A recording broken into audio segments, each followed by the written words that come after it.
ថ្ងៃទី14 ខែ 4 ថ្ងៃចូលឆ្នាំតែម្ដងលោកគ្រូបានផ្ញើជូនបងប្អូនទៅខាងកំពង់ស្ពឺតាមក្រុមហ៊ុនវរៈបន្ថំសាខាផ្សារអង្គមេត្រីដែលបងបានជាវនៅចម្លាក់ដែលសាងឡើងពីឆ្អឹងដំរី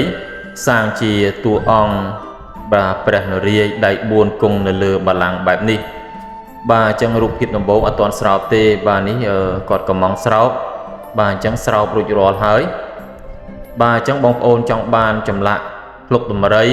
ឆ្អឹងដំរីឬក៏ធ្គាមដំរីតាក់ទងលោកគ្រូបានលោកគ្រូទទួលឆ្លាក់ទទួលស្រោបមួយកំ pl តែម្ដង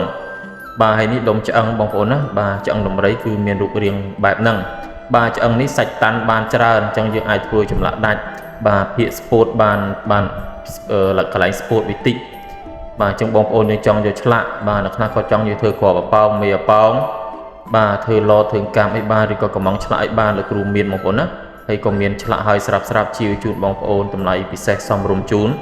បាទបងប្អូនត្រូវថ្លៃស្រោបជូនទៀតណាបាទមានទាំងភ្លុកមានទាំងឆ្អឹងដំរីហើយក៏ប្រសិទ្ធិផ្ញើជូនគាត់ផងដែរអរគុណច្រើនបងប្អូនដែលមានការគាំទ្រនិងជឿជាក់បាទលោកគ្រូក៏មានជាវចម្លាក់ព្រះចម្លាក់ខ្នាយចកោមខ្លាបាទបញ្ញាក្អែកផ្សេងនឹងទទួលមើលជោគជតារិស័យបាទជូនបងប្អូនទាំងក្នុងប្រទេសនិងក្រៅប្រទេសផងដែរបងប្អូនដែលចង់មើលរិស័យតាក់ទងលោកគ្រូតាមលេខទូរស័ព្ទឬវីដេអូនេះផ្ទាល់បានតែម្ដង